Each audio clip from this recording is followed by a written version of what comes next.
And I've heard some things that were people was like, hey, listen, this is gimmicky. And when it's not. It's an incredible playoff system that rewards the best drivers in our sport. You know, ladies and gentlemen, there are a lot of things in the world that are genuinely worth getting upset about. We have gun violence in the streets every day in this country. We continue to send billions of dollars in aid to foreign wars all around the world.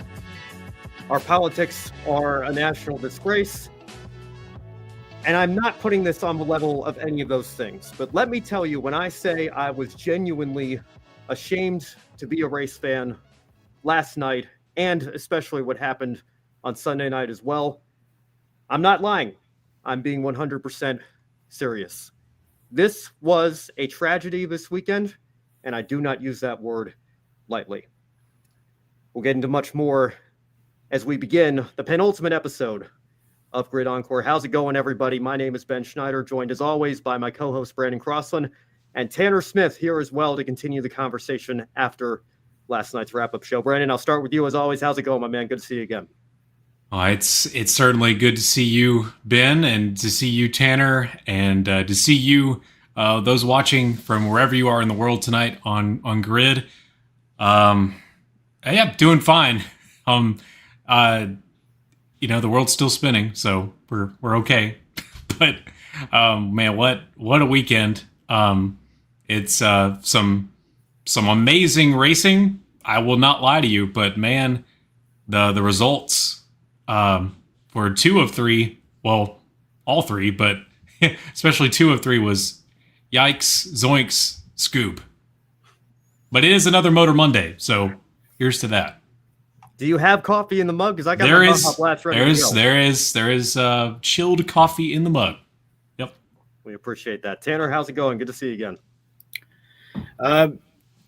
It's going. We'll say that. Obviously very glad to join both of you on this wonderful Monday evening, but at the same time, I wish the circumstances were a little bit better for our meeting. But it's not a funeral, but not a funeral. Well, it's a pyre. I would definitely say this is going to be closer to a pyre than anything else. But we should get together outside of this. We keep meeting up at these. But yeah, I'm just ready to get into it because, oh boy, there is a lot to cover. You know, as Ray Combs said on his final episode of Family Feud in 1994, I think this was a damn fine way to go out. And if this is indeed it for the system that we have used for the last 12 years in the Cup Series, last 9 years in the Xfinity and Trucks, actually last 10 years now that I think about it, it's been playoffs was 2017. They did do the quote-unquote chase in 2016 for Xfinity and Trucks. So it's been 10 years in those series. Man, there's no shortage of things to talk about. I'll at least give it that much. So we'll get into all of that here in just a moment. But before we do, as always, I want to give a shout out to our Patreon investors, Colin Deschelle, Mark, Robin, David, Matthew, and Crystal, our newest subscriber on Patreon. Thank you all so much for your continued support of the Grid Network. And if you like what you see tonight, even though you only have 2 more shows of the Encore show, at least in its current form, in 2025, the Grid Network is going to continue to build what we are trying to accomplish into 2026 and beyond. And if you want to be a part of that, help us get to the track on a more regular basis and continue to expand our coverage in the future, you can consider joining them through the link in the description box below. Or if you'd rather make a one-time contribution to us instead, you can hit us up on Buy Me a Coffee, or if you're watching us on YouTube, and it looks like we've already got a good, decent number of viewers already. So thank you for that. You can tip us through Super Chat, obviously, as well. Now, we're going to start the show by kind of continuing the conversation from yesterday's wrap-up show. It was a very long-winded conversation, went over 2 hours recapping the Phoenix race yesterday. Tanner, I know you and I were a part of that, so I will just give the floor to Brandon on this one first, since he hasn't gotten a chance, but we have all had 24 hours now. What was your reaction specifically to the Cup Series finish on Sunday? And then you can also mention the title of this video. Obviously, I think the biggest travesty of it all was what happened to Connor Zilisch on Saturday and him not being recognized with what would have been a well-deserved championship, and what very nearly happened to Corey Heim on Friday as well. Guys, it's going to be really tough for me to try to put what I've thought about the weekend into concise thoughts. You know me, it's going to be kind of sporadic, but here we go. Starting with the Craftsman Truck Series, Corey Heim, is the one we were expecting to take the championship, and had every right to do so. But man, had to go through a heart attack and a half to get there. Which, it should never be put in that position, to have to go through all of that just to win the championship. Somehow he was able to rip around the bottom and kick some dust up there at Phoenix and go all the way on the bottom and be the one to finish even after almost having the rug pulled from under him for the entire season.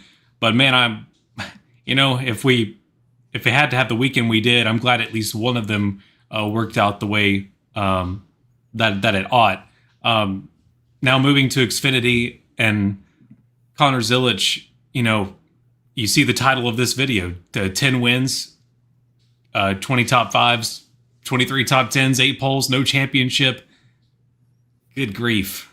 Yeah, I mean, if the playoffs as they are now, exiting with the one race finale, is it kind of feels like Richard Nixon getting on the helicopter and leaving.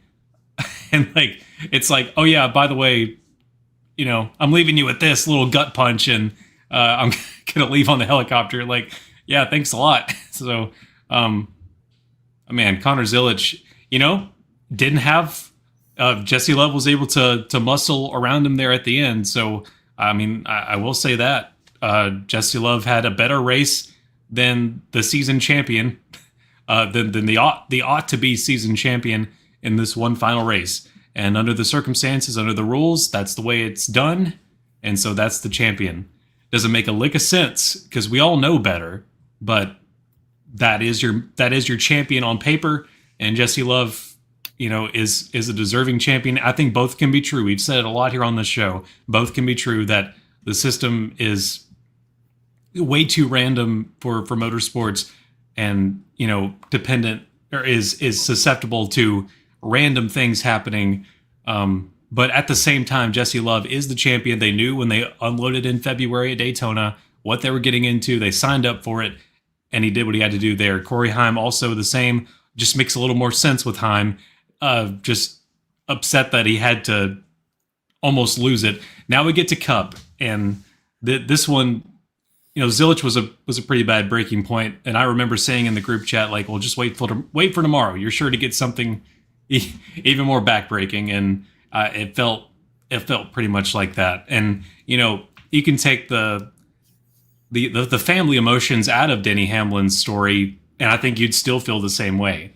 And there is a lot to unpack there as far as everything that Denny Hamlin was bringing into this race, and with his father being terminally ill, as we have discovered, unfortunately, and just prayers with the Hamlin family. That's absolutely heartbreaking. But good grief, the Cup race, that was incredible racing as far as the 4 championship contenders, and that might be the last flare, the last spark of, wow, the playoffs as they are. They've got some spunk to them, and then it rears its ugly head. Oh yeah, I forgot. Denny Hamlin gets the perfect restart. He's leading by, what was it, 2.5 seconds, 3 seconds or more on the field, and then we get down to 3 laps to go, and Hendrick Motorsports, William Byron cut tire, which has been happening since the word go on practice and qualifying as well. Goodyear having their own issues there, and just also the battle with teams trying to lower the pressures as much as they can. Just that back and forth. But other than that, just Hamlin losing it like that, and then what can you do? Chris Gale, he's simply a man. Okay, like they know that Larson is taking 2 tires. He's taking 2 tires, and Hamlin taking 4 tires, but Larson had that proven before that he could take two tires and be successful. Hamlin had not, and so doing what they thought was feasible at the time. But the traffic between Larson and Hamlin there on that restart at Phoenix with a green-white checkered finish in NASCAR overtime, which to me, honestly, guys, is a much bigger issue after the end of this season than the one race finale is, in my mind. Overtime has spent way too much time being a part of the official rules, and it has got to get out of here. It's a disgrace, really, to see how that ended. And again, Larson did what he had to do. For the moment they got off the truck in Florida in February, they knew this is the way it was going to be. Congratulations, Kyle Larson, a two-time champion under the rules that we have in 2025. But goodness, any motorsports enthusiast, any casual fan, they know what happened here. Like this was not, and you wonder why the reports from Jeff Gluck and folks that were there. You wonder why the scene, the sounds were so calm, just so confused, and it shouldn't be that way. Why are we confused and unsure about what we just saw on Saturday and then again on Sunday? And then, by the way, Ryan Blaney won the race. Like, in a format that's all about winning. We forget that it was to the line with Brad Keselowski and Ryan Blaney, and also in a format that's all about winning. The ones that win the most don't win the championship. Do we want it that way? No, but it provides some relief, I guess, that Larson indeed did have the most points or whatever tally by the end of the year. But are you going to be racing the same way if it's some way different? No, you're not. So it's just a really poor taste in the mouth. But I was expecting it. I mean, I was not holding out hope that Hamlin was going to win the championship, because just coming down, I remember thinking like 15 laps to go, 10 laps to go. I was like, he's not out of this yet. He's not out of it. Something stupid's going to happen. It did, and he wasn't able to get this one restart that determined your entire season. That shouldn't happen.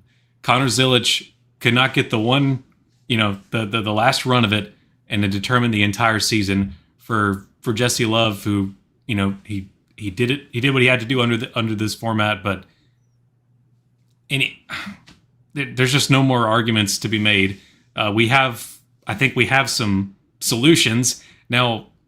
Going back to Latford, going back to the 36 race point system, that would be the easy Band-Aid on the situation, and I don't think we're going to get that, because there's this, for some reason, there's this mythos out in NASCAR world that going back to a 36 race point system is somehow regressing, is somehow going back, which is bad.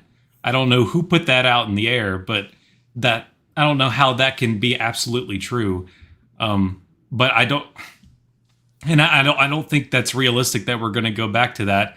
I would like to give it another shot for 5 years if I was king for a day, but I don't see that being a realistic thing. And I know you guys probably don't either, but we sure would like it. But I would like to meet, I know it's 36 race point system or bust for Ben. We've already been over that, but I think honestly, they're going to go down to a 4 race final round, 10 race final round. You just make a full chase for the cup again. I don't know what they're going to do, but it's going to be better than whatever we've ended up with here. This has shown you one of the worst and ugliest ways that your season can end, where it's unclear, it doesn't feel right, and even the winner, even the champion, doesn't feel like they have the right to celebrate. Like that's just so wrong. And William Byron feeling the need to go in and apologize for being the random reason that gave Larson the edge over Hamlin. I mean, forget about what happened there on pit road. I'm just talking about the four drivers here in the championship, and also the Connor Zilisch situation. I'm done rambling. I've taken up too much of the show. Yeah, Tanner, obviously you and I got to talk about this last night. I'm curious, have you felt anything new over the last 24 hours, or do you still have the same sour taste in your mouth that we both had yesterday after the Cup race? Definitely still have the same sour taste. It's a little drier than it was yesterday. But in general, I just keep coming back to this is part of why, at least in my view, why the teams are filing the lawsuit. I think that for too long now, the France family, who hasn't fielded a car, hasn't, been in the driver's seat at the Cup level at really any point in the modern era, they're just so detached from reality, not just within their own sport, but just like in general. It's just so frustrating to see year over year. We've been doing this since I was a senior in high school. I am 29 years old. And everybody I talked to about it when it first started in 2014 thought this idea of playoffs was stupid.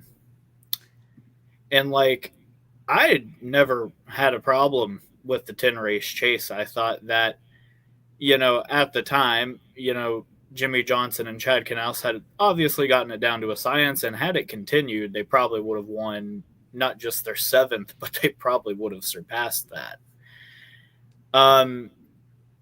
But at the same time, I've grown throughout this time.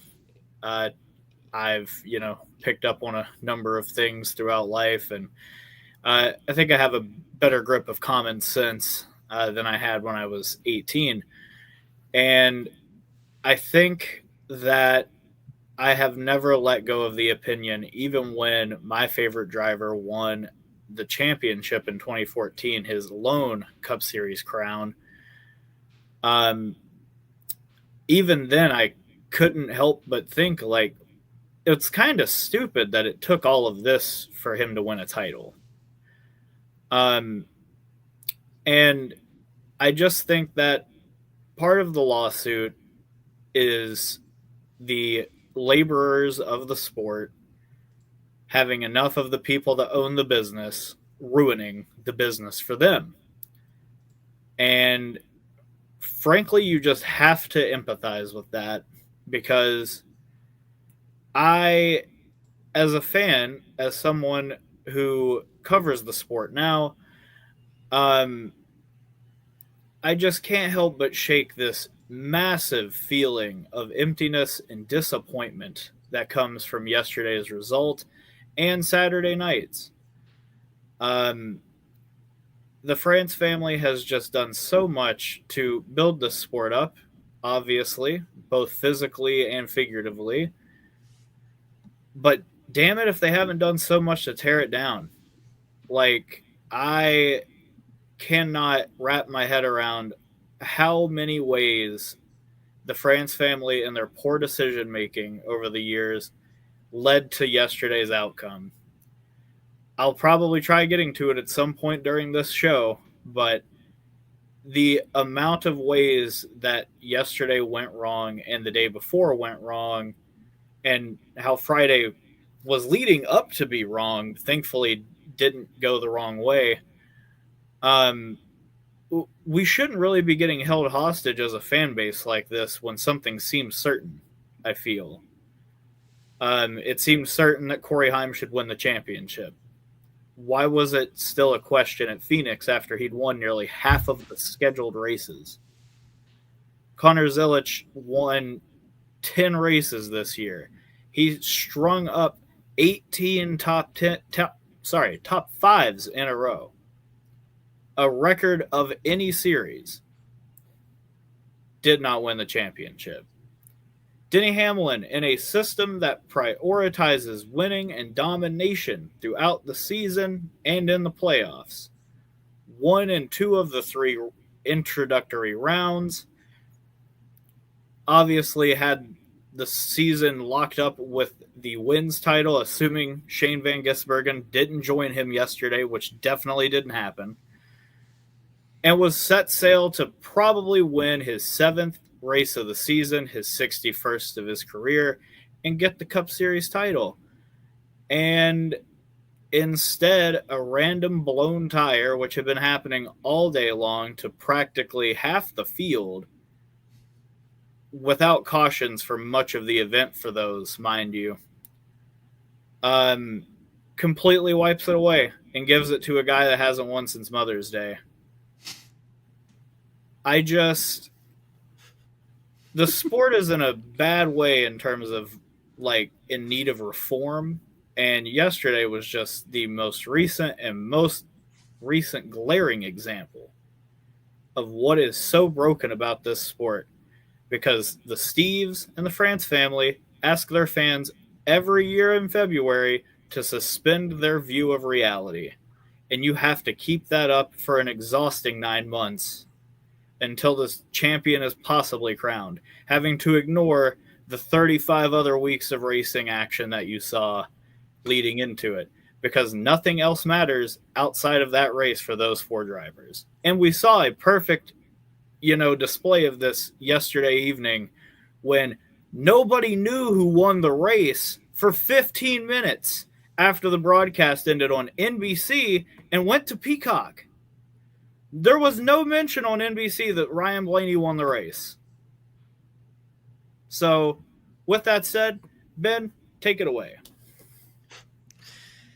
Well, I think that's also the biggest tragedy of it all, is that we had a race winner yesterday who's hardly gotten any coverage, and Ryan Blaney, I mean, he's been a champion before. Ironically, he's the only driver that's won the championship before yesterday, but didn't win the final race. Ross Chastain did that in 2023. It's happened a couple times in Xfinity and trucks, but just in the Cup Series.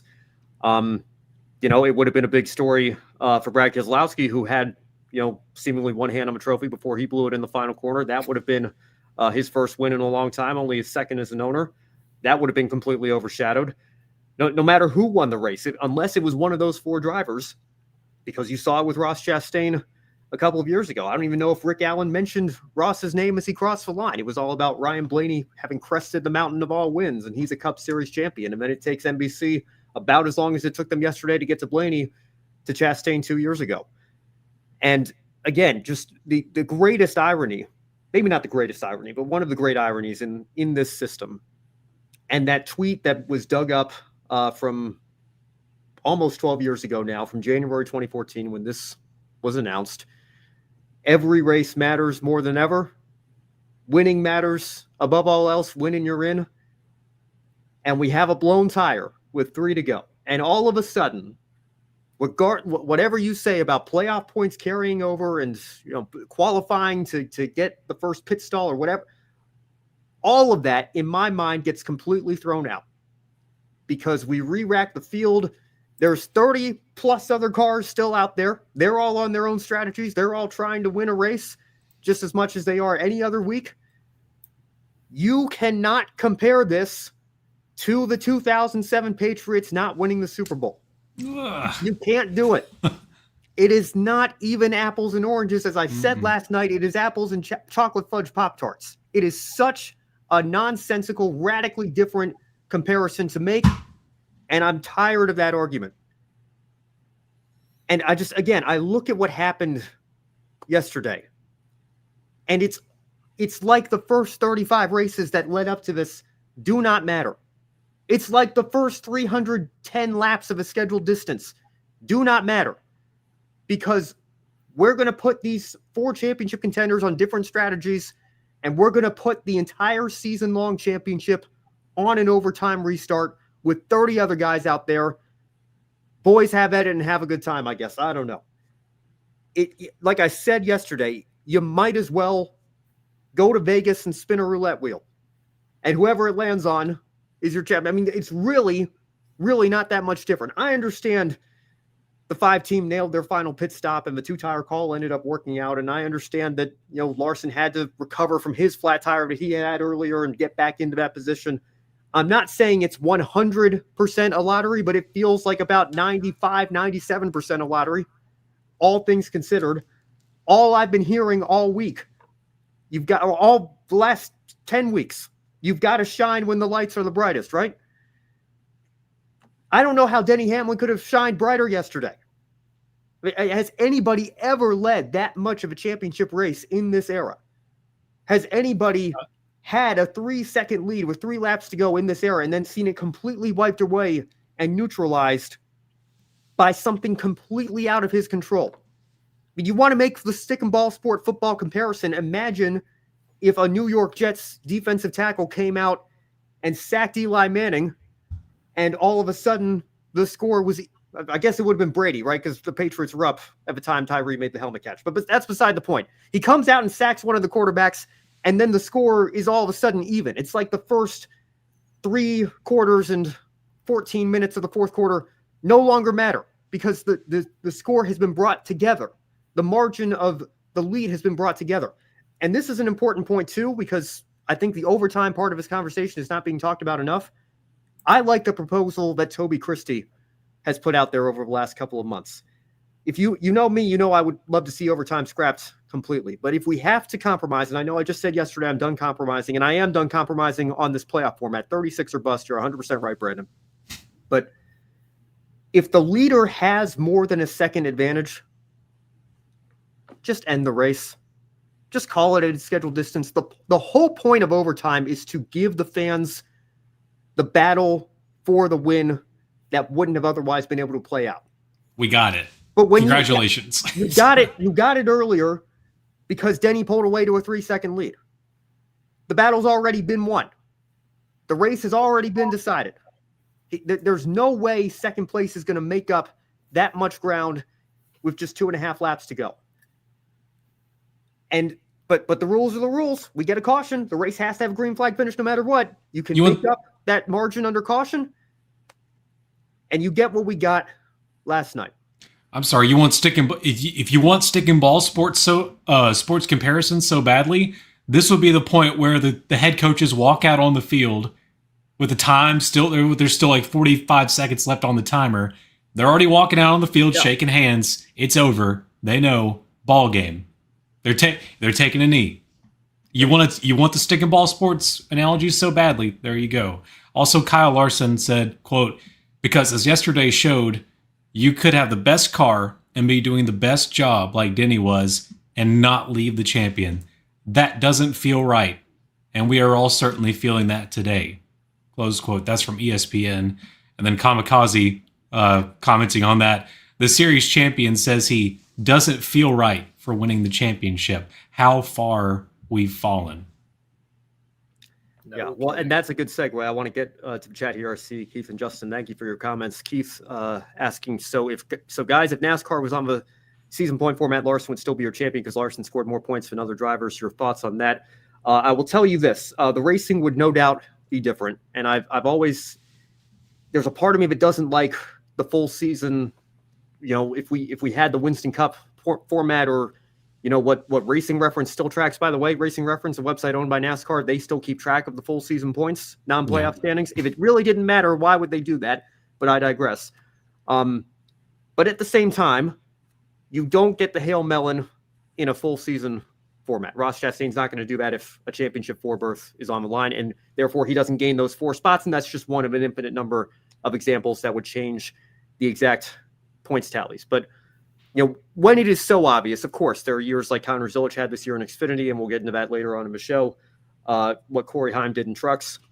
The margin that Kyle Larson would have won the full season format by, I don't know if it was so clear-cut and so obvious that regardless of format, because I saw, you know, the Winston Cup points tracker, you know, I think would have had Bell as a champion still. Bell didn't even make the championship 4.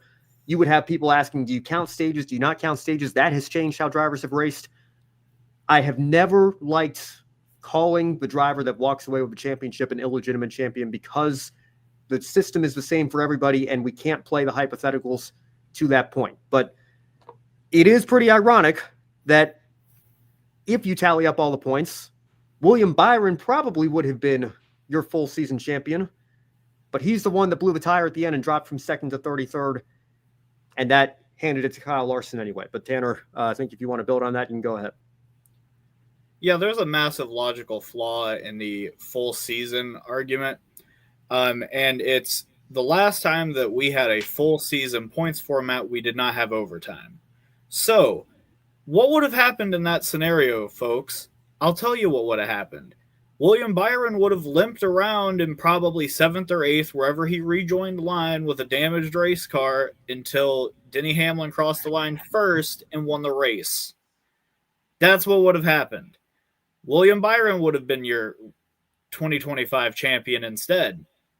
That's exactly how that would have worked. We have seen that happen multiple times this season where a driver gets into a spin, gets into some sort of wreck. In fact, Kyle Larson had it happen to him last season at Richmond, and it was the only reason he was contending for a top 5.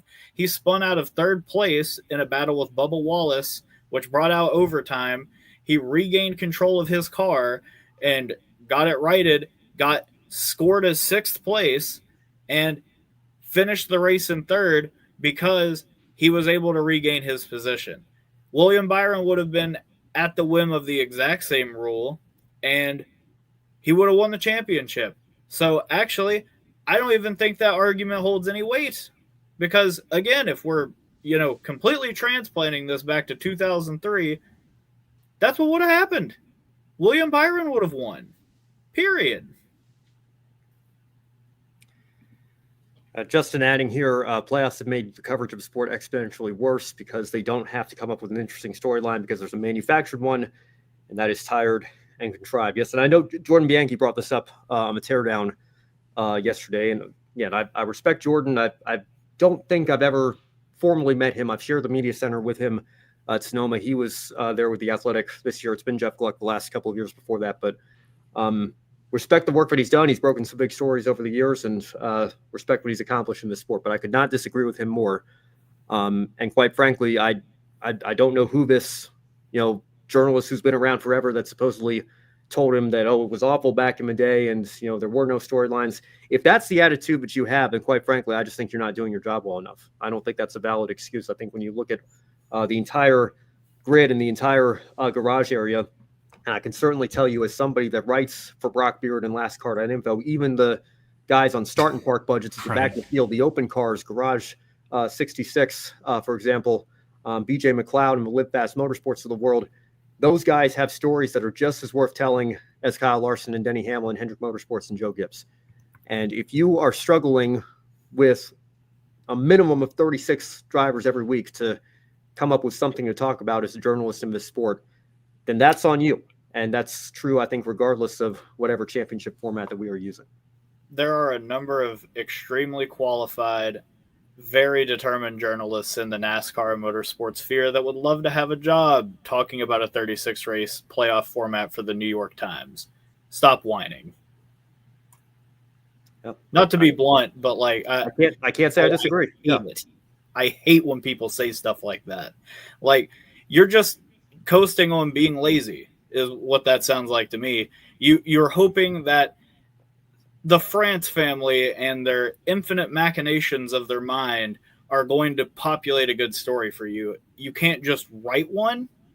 Come on, dude. Have better imagination. Get better. Like, I wrote a fantastic article about Matt Kenseth's 2003 season 22 years after the fact. And that's not me trying to toot my own horn, but like, that was a fascinating study for me to do, to see what Matt Kenseth changed about what he did in 2002 to become a champion in 2003. Like, it was a great little, show of consistency is what should propel you to excellence in motorsport, not just randomly popping off for 5 wins or something like that. Like, and randomly ending up in 3rd, which was just so happened to be ahead of some of the guys that you were racing with that day. Like, the whole premise of the format is just like brain dead. It requires no thought. Yeah. Again, I think very good points about that as well. Gus Lightning, good to see you again after last night. What if Denny blew a tire with 1 to go, though, huh? It's another random thing that could have happened. Yeah. You could, it doesn't even have to be Denny blowing the tire. It could be like, what if Larson was leading by 3 seconds and Byron blew the tire and Denny Hamlin had taken 2 tires in his last stop and won the championship that way? Like, I think Denny was in some ways the sentimental favorite because he's been around the longest and hasn't won a championship because of what's going on with his dad right now. I think a lot of people, just sentimentally speaking, would have loved to see him walk off with a championship. But I can tell you right now, if the roles had been reversed and Denny had won it in this manner with Kyle Larson leading 200 plus laps, and then getting screwed by the tire coming off, then I'd be making the exact same argument I've made the last 24 hours here. My frustration with what we do now in this sport has always been with the system. And again, this goes back to, not wanting to call Kyle Larson illegitimate this year, or even Joey Logano illegitimate last year, despite his 17.1 average finish, by far the weakest of any champion in the history of the Cup Series. They played the system to their advantage. More power to them. It's a system issue that I have with the elimination playoff format. It is not an issue or a bias with any one or two or four particular drivers. And I'd be making the same argument regardless of who was involved. Yeah, it's absolutely love the player, hate the game on this entire situation. Like, don't hate the player, hate the game. I don't know that you necessarily have to love the player either, but yeah, I certainly I don't hold it against Kyle or Denny or Joey last year or anybody else. No. It is a system issue, and I would like to think that I've been pretty consistent on that over the years. But keep your comments coming here in the chat. We do have a couple of races to recap here later on in the show, so we're going to have to move on here shortly. But I do want to answer a couple more questions here. Keith asking, how do you three feel about stages? We'll try to keep this brief here. I've never been a fan. I feel like it's yet another sort of gimmick tool that's used to throw some more pizzazz onto quote unquote boring races. I tend to be more of a purist, and I don't love the idea of a driver who finishes as low as 7th or 8th but maximize their stage points could come away with more points than the race winner, for example. I hate that we have predetermined caution periods. I think it has completely screwed the strategy at road courses and super speedways especially, but all throughout the Cup Series schedule and Xfinity trucks as well. Knowing when cautions are going to come out, I think completely throws a wrench in how limiting how crew chiefs can strategize for the beginning portions of the race in particular. But yeah, I don't know if you guys have any quick thoughts on that, but I personally am not a fan. Yeah, people got tired of people having a good points day. Well, I'm tired of people flipping the stages and that strategy. Like it was.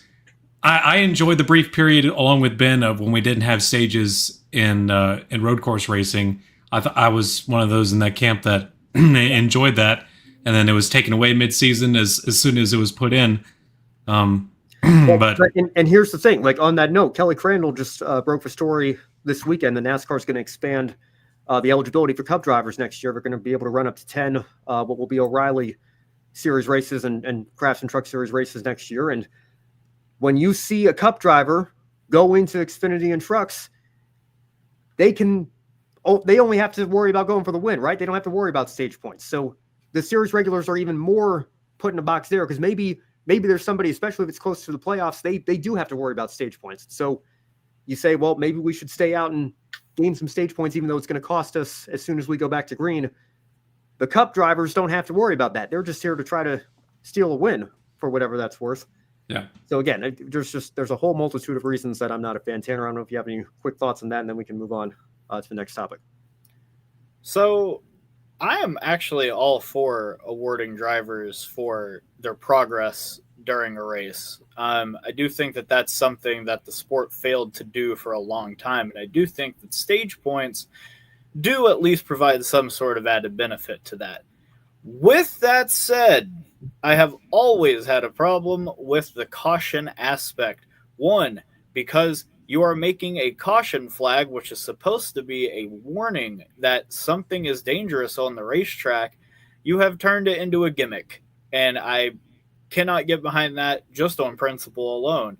But to make matters worse, most stage cautions, no matter the length or size of the racetrack, they always manage to make it like 10 to 12 laps for genuinely no reason.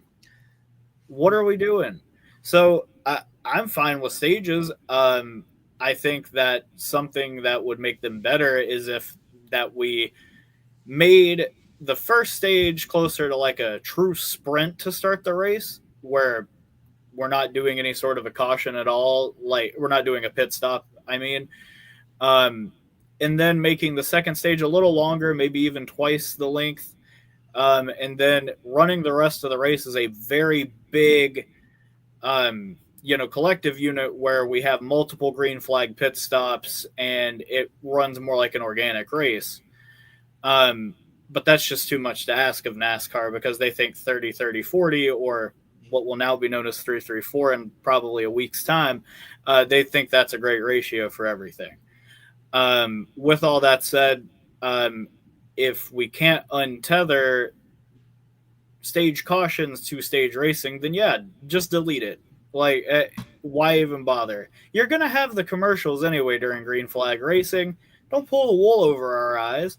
Just go to commercial. Like, we'll be fine. If you miss something, can take come back. Like, Yeah. come on. So yeah, that's my screed about stage racing. I don't think it's all bad, but the way they currently do it is very stupid. Well, the Truck Series race at Talladega, the second stage ran its first 6 laps under caution. It was a 20-lap stage.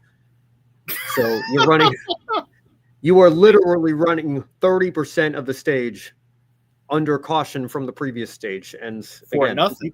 Yeah, well, and this is always the argument I've never understood. Like, people say, oh, it's boring as hell when they get strung out. Like, I'm sorry, I think it's boring as hell watching caution laps when I could be watching green flag racing. I mean, you're losing 30%. I have never understood the idea that we want less green flag racing in this sport. But again, maybe that's just me. But people have been so conditioned to getting their Game 7 moments and maximum chaos and entertainment no matter what. And I think the stage cautions are just a part of that as well. All right, we move on now. Let's continue the conversation. And I want to ask both of you a quick question here before we get into any potential solutions that we might have here.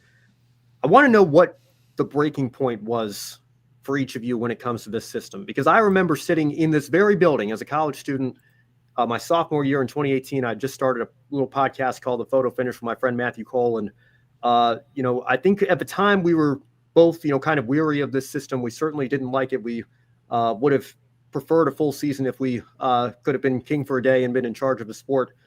But we still covered the sport with complete enthusiasm. And, we went down to Dover for the fall race in 2018, right before the second episode of our show. And we're still really, excited and energetic, regardless of the format. We gave our championship 4 picks and, we're still covering the sport in that way.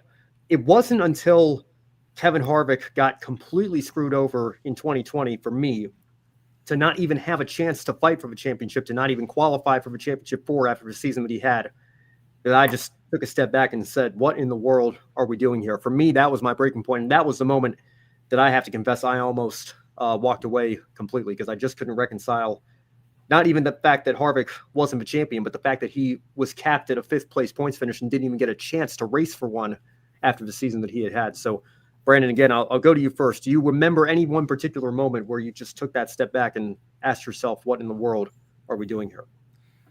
Well, Ben, I think in my college days with the Brandon Crossland YouTube channel and in its prime, trying to make content on my own and all that stuff, I think the first time my innocence was lost, I think, on the whole playoff idea was 2018. Now, mind you, I didn't start getting back into watching full seasons until mid 2016, I guess, and then like really full 2017. I think 2018 might have been the first time where I was like, oh, wait a minute. And, you can say what you want about it being about Joey Logano, but just the way that kind of ended up, and then, was, introduced to Kamikaze and his backseat rants and shenanigans, and just kind of experiencing that through his lens, which it was wild. But I think I kind of was still holding on for hope on it. But I think it's really just been here in the 2020s where it's kind of fizzled out for me. We've got a lot of comments coming in, so I don't want to step on those toes. Yeah, sure. Well, I'm just displaying them for right now, Tanner. If you want to answer the question, then we can circle back to some of these here. I guess you got Lightning saying it was Larson last year for him. He had 6 wins last year, didn't even take the championship for. But Tanner, what was it for you? Oh boy. I can name every fracture that it's had. Again, as I mentioned in a previous bit, I have never really been a fan of this format from the beginning. I will say as an 18 and 19-year-old, I found the theatrics of the 2014 and 15 Cup Series playoffs, or I guess as they were calling it then, Chase. I found those very entertaining. I still do, upon reflection, even if they were extremely engineered, extremely manufactured, what have you. With that said, the merits of it were always bad to me. Obviously, the fact that Ryan Newman, in a concept that is supposed to reward winning, in the very first year of the format, nearly won the championship without winning, should have just broke it then. Like, the fact that he even came close to that happening, should have just canceled it then. But no, we went into the next year, and before the Cup Series could even get, a tire on the racetrack for green flag racing, the sport's, one of its biggest stars wrecks and breaks bones in both of his legs, completely preventing him from driving. So we gave him a playoff waiver, even though he missed 25 of the first 36 races, which got him into the playoffs, where he didn't win a single race until Homestead, and they won the title. Now, I'm not trying to argue the merits of Kyle Busch's title. I think that on the merits of the stupid format, he won the title, and I'm fine with it. But let's not act like legitimacy-wise that this was a justifiable thing that happened. Kevin Harvick ran all 36 races. Whether he should have or not is an entirely other discussion. But if we didn't have playoffs, he probably wouldn't have done what he did at Talladega. That's a whole other story for another day. 2016 comes around. Watching Carl wreck himself like that was not ideal. I think Jimmy probably would have chosen to have won his 7th title in a much more, we'll say, honorable way, rather than watching his opponents completely wreck themselves out of it. And Kyle Busch just being a total no-show for the night portion of that 2016 finale as well. That gets forgotten about. Obviously, past that, just the fact that Martin Truex Jr. could have lost in 2017 was infuriating on concept alone. 2018, yeah, you could have a problem with Logano winning it, but it's kind of the same thing with Kyle. As I've gotten older, he won on the merits of the stupid system, so I can't really be mad at him for it. But the fact that he beat the 3 most dominant guys that year, whether he was the 4th most dominant driver of the season or not, to me is completely irrelevant to the discussion. It still, there was like a whole race's worth of points that Logano was behind those 3 guys. So there's that. You look at the 2017 Xfinity Series finale, which gained a lot of criticism at the time. I didn't really have a problem with how Ryan Preece raced because he was racing for something, but, people had problems with it then. I didn't really care personally. Then you had the 2019 truck finale, which Ben has a wonderful YouTube video about that I beg you all to look at after this is over, where Matt Crafton, in a season that he didn't win a race, in a format that is supposed to prioritize and encourage winning, won the entire season championship by finishing 2nd at Homestead and not winning a race the whole year. You gotta love it.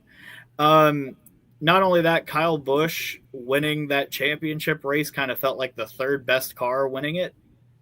Like, Denny Hamlin falls out in the last 40 laps because his team put a billboard on his air vent on the front of his car, which caused it to overheat and have an additional unscheduled pit stop.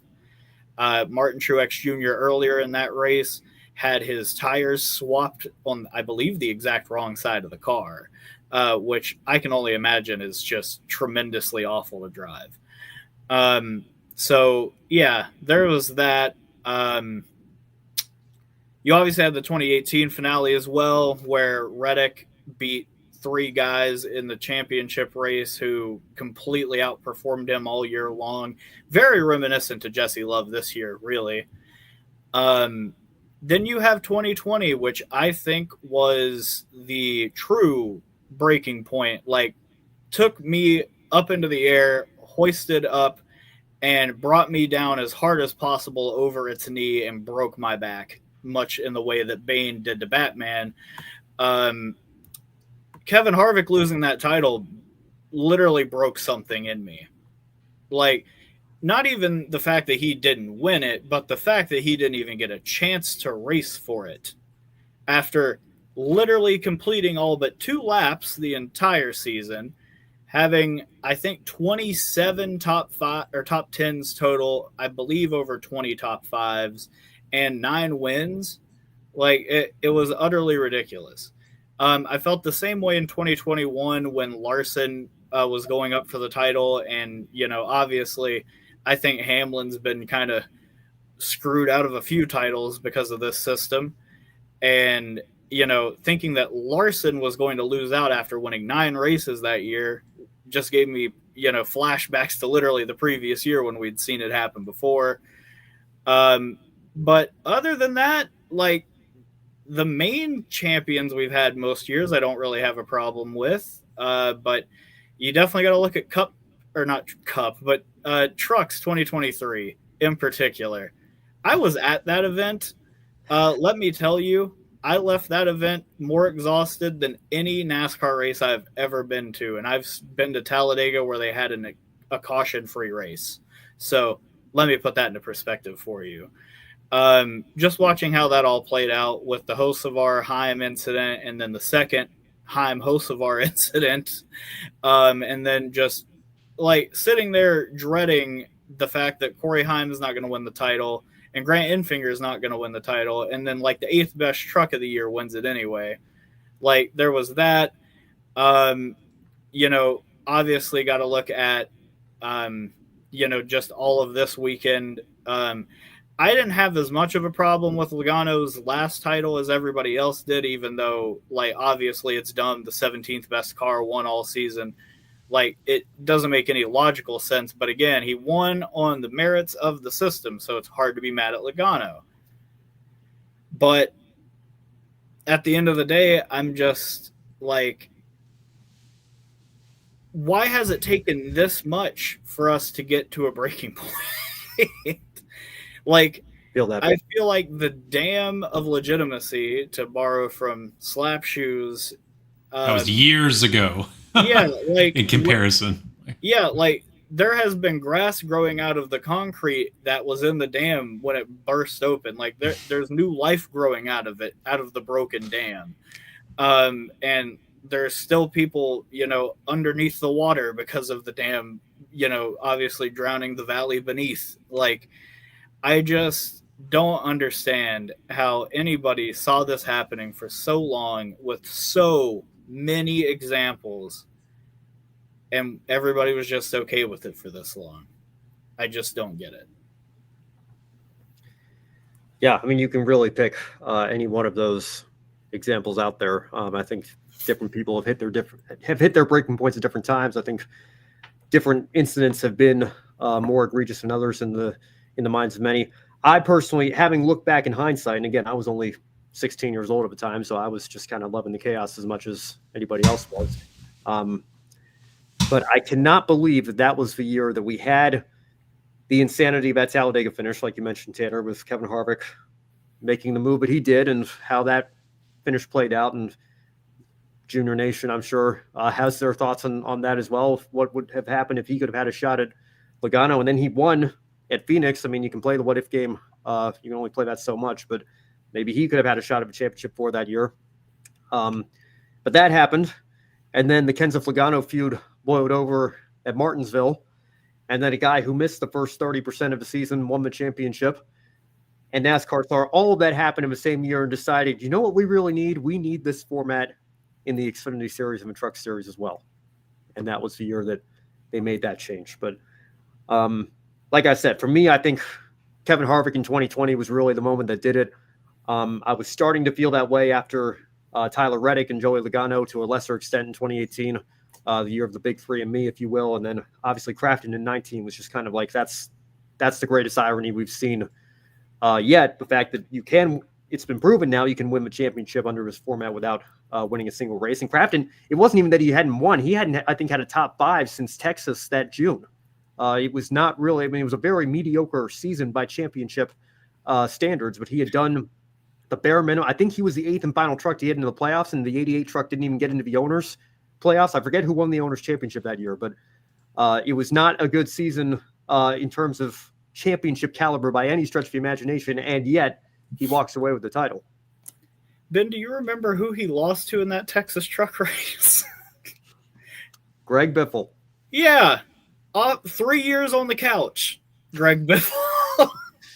He got beat by 3 years on the couch, Greg Biffle, in a truck that he'd never driven before prior to that weekend. To be fair, so did everyone else, and it was a Kyle Busch Motorsports truck. So yeah, but it was a 20 some odd time Cup winner, right? Like, I mean, I think that says more about Biffle than it does about the Truck Series field in many respects. But I do get what you're saying. It was, again, the fact that he won that championship is just absolutely laughable in hindsight to look at. And the guy that finished second in that championship, Ross Chastain, didn't even start the year having declared for points. I know that's a little bit different than Kyle Busch in 2015, but you can make that argument there as well. But Tanner, I understand you got to follow up too. I actually don't like using Ross because he did participate in all of those races that season. Yeah, that's fair. And I actually think they robbed him out of having a ton of other points that he probably should have had, but that's beside the point. So I don't disagree with that. Yeah. I took the liberty of checking the lap leaders of each finale race since 2014. So first of all, something interesting, in half of those races, a non-playoff driver led the most laps, including Jeff Gordon in 2014, Brad Kay in 15, Larson in both 16 and 17, Ross in 2023, and Christopher Bell last year. No one led more than Hamlin did, not only in gross laps, but also in percentage of the race led. The closest anyone came was Gordon in 2014 with 161 of 267, which is 61% of the laps ran. And Joey Logano in 2022 when he led 60% of the 312 lap race. Hamlin's 208 and 67% of the scheduled distance is by far the most anyone's led in any of the championship races in this format in the Cup Series. And yeah, I think that just further cements again how much of a belt to butt beatdown this was all day long that we watched, and it got taken away because of this dumb rule that we have that makes no sense. As I said on yesterday's show, it's like taking 38-3 with 5 seconds left in the game and a kneel down left to go and giving the other team 35 points out of genuinely nowhere and saying, oh, guess what? They're getting the ball and it's overtime. Good luck. Like, that's exactly what happened to Denny Hamlin yesterday. And not only that, they did this in the Super Bowl. Let's not even, forget that aspect of it. And I think that's the true cheese of all of this, right? They want us to believe that it's a Game 7 when it's really a Super Bowl. Like, if it was a Game 7, we'd have 7 races for these guys to figure it out. But that's not what we have. We have 1. We have 312 laps, overtime pending, clearly, to decide all of this. And I think that's the thing that bothers me the most is even, I think, in a 10-race chase and a 4-race chase, it doesn't matter. Any outcome you have that's going to be determined by overtime to determine the championship is just bad. Like, there's no way around it. It's always bad for the person that is actually winning the race. And that's wrong. 100%. Like, I just, there's no way around it. And if you feel differently, you're entitled to that. But I just think it's silly. Like, this is a serious sport. There's serious money around this sport, not only coming from the sponsors, but coming from the, obviously the television providers. And we take it so anti-seriously. There couldn't be more folly and frolic in this sport if they tried. And even still, there's no whimsy in what happened yesterday. Not an ounce of it. Everybody hated that, including Kyle Larson, it seems. Even the winner. Really saying something. Yeah. So, yeah. If you all wanted to see the graph, yeah, my handwriting's too small, and it's not going to produce. But, yeah, thought I'd do a little spreadsheeting while we talked, because the fact that Hamlin did lead the most amount and the most percentage of laps in a championship race's history and still got screwed, really emblematic. I just want to follow back on this real quick. Justin seemingly, I went back and fact checked this. Thought Austin Hill won that Owners' Championship in 2019 for Tory. It was actually Kyle Busch Motorsports, the 51 truck. Christian Eckes finished third in that Truck Series race in 2019. He was driving the 51 for KBM at the time. So Austin Hill won the race, but he had already been eliminated. Tory had already been eliminated from the Owners' Championship. Craftsman finished second to win the drivers. Eckes finished third to win the Owners. Ross Chastain finished fourth, finished second in the Drivers' Championship as a result of that. That's how the 2019 Truck Championship finale played out. I remember another thing that broke me. It was the 23 Truck finale, but for a much different reason. So, yeah, we had a hard time here for that. So 2 weeks before that, they had the final race of the round of 8, 6, whatever their elimination round was at that point. And Christian Eckes slightly moved out of line coming to the finish line at Homestead with 4 laps to go in stage 2. And he ended up with more than enough points to make it to the next round if that result had held up. Unfortunately, they called a penalty on him, even though, again, he was not underneath the truck ahead of him. He wasn't completely out of line. He had just moved across its bumper.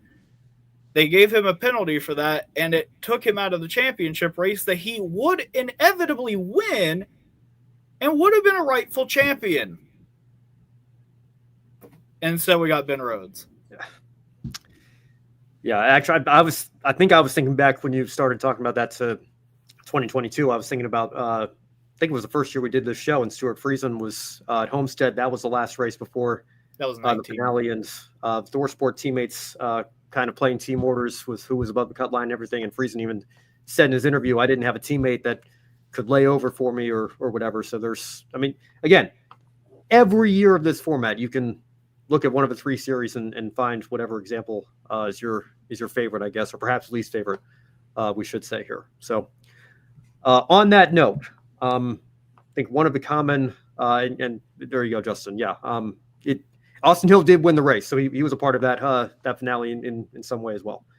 I think we've talked about this kind of throughout the first hour of this show. We've certainly floated some ideas out there, given some ideas for some solutions. But before we get into the 3 races that we have to cover here tonight, one of the, I think, biggest criticisms of people, constantly banging the drum, beating the dead horse, if you will, for 36 or bust, a full season championship format is, what is a more specific solution that you have outlined for us? Are you just saying, we need to go back to Latford, how it used to be 2003 and before, or do you have a brand new system? Do you want to keep the current system? Do you want to keep stage points? So, Brandon, I guess I'll start with you, since Tanner and I have kind of been going back and forth for the last little bit here.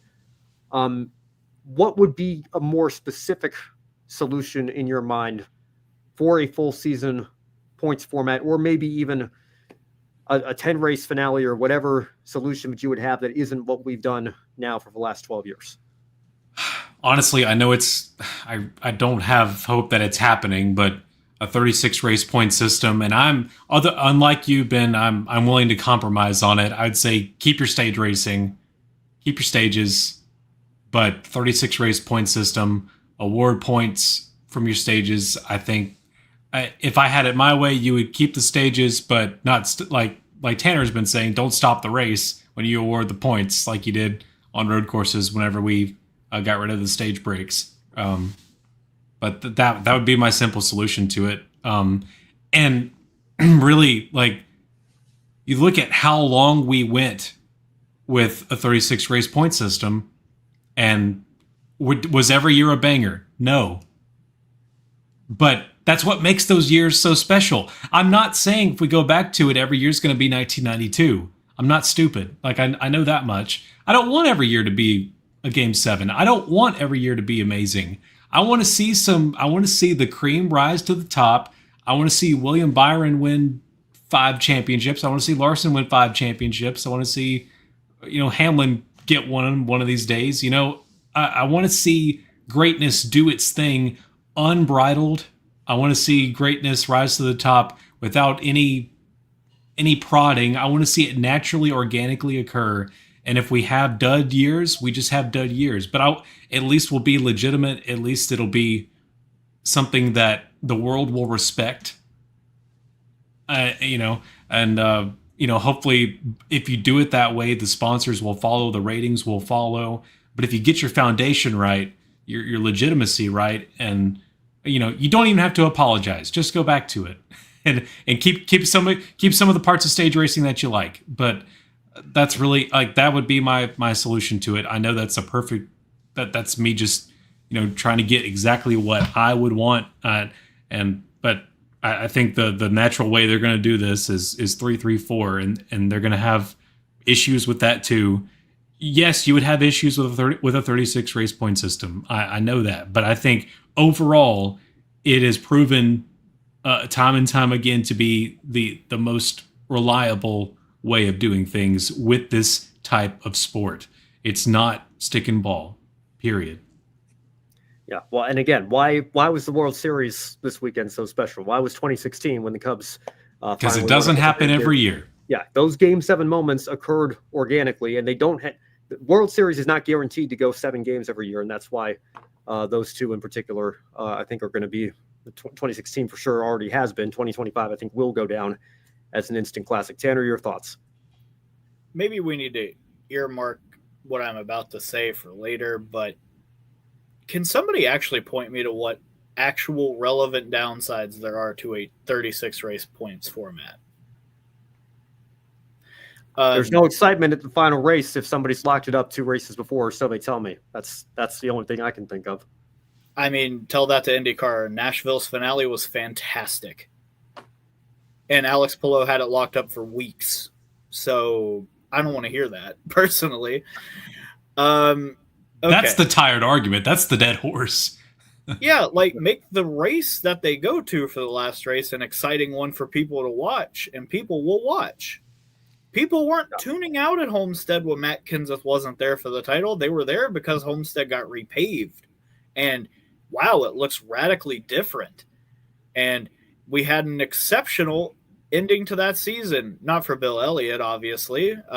Similar to Denny Hamlin, saw his race win go up in smoke due to a blown tire. Unfortunately for Bill, it was his own. And Bobby Labonte got the last win of what inevitably ended up being his career and time at Joe Gibbs Racing. Now, with all that said, here's my proposal. And I've broken this down in a number of articles on Pitbox Press. So if you would like, go ahead and, check those out on our site. Obviously, we would love to have you as a reader, but here's what I think is the best way to go. You need to make sure that the winner of the race, no matter what, scores more points by the simple event of winning than anybody from second on back can get from earning points otherwise throughout the race. So that means right now, if we were to just take the current points format that we have on tap, we would need to make sure that the winner earned 60 points for winning. So that way they could make sure that second place, no matter what they do, whether that means sweeping the stages and getting the fastest lap, they can't score 60 points. That is the biggest hurdle that they need to get over in order to get a 36 race format. With that said, I think that, personally, for me as a kid, it was a lot cooler when like winning a race was like 100 some points. Like, oh, they won the race and all they got was 40 points. Like, say that to yourself. It just doesn't sound right. So I think the Latford system had some properties that were good, but weren't hammered out the best way. For instance, tiered points scoring. That's great. I'm fine with that. The loser of the race getting like the very last person on the board, them getting like 37 points on principle. That's silly. Based on what? It's just a random hanging number that you all had left over and you just gave it to last place. I think that the last place finisher should score, I would say, probably like 5 points. You should get something for entering and being part of the race. And I think everybody up to 30th should be getting exactly 5 points. From there, you scale it up. I would say 2 points per position from 30th place to 21st. And then make it 3 points between every position from 11th to 20th. 4 points between, obviously, 10th through 6th. And then 5 points from 5th to 2nd. And then again, whatever it has to be at the top to eliminate stage racing, laps led, fastest lap, whatever point modifier they want to add on, as long as the winner of the race gets awarded more points than second has the ability to get, I'm fine with it. That's all you have to do. And if you want a gimmick that will actually benefit your sport, here's an easy one. You can borrow it from IndyCar. Double the points for crown jewel races. It's very simple. Like, yeah, the person that wins Daytona at the start of the year is going to have a massive cannonball shot out into the season, but they've also still got Talladega, Atlanta, Talladega again, and Daytona again to contend with. Not only that, obviously, as we've seen this season, the rug can get pulled out from underneath you at any time. So it's not like it really matters how many points you have. It matters how you perform and finish. So with all that said, I, as I mentioned earlier, am not opposed to stage racing, but I think a logical points format would be like first place gets like 100 points, second place gets 75, and then figure it out from there. That way, stages, I think they're appropriately scaled points-wise. 10th on down, or 10th on up, I should say. Get like a sliding opposing scale of points. Totally fine with that. I do think the stage winner, if we're not going to do playoff points, should probably be getting awarded more. But, again, I'm not really paid the big bucks to completely lay this out for all of you folks. So these are just things I'm spitballing, and all of these are better ideas than anything the France family has presented to us. So, and just saying that right there, that I don't get paid the big bucks, will get you laughed at by the opposition. Oh, see, look, there they go. They don't have the answers. Yeah, exactly. But to bring everything back around, like 36 races, like it can definitely be done. It's just everybody in NASCAR is frankly too lazy to do it.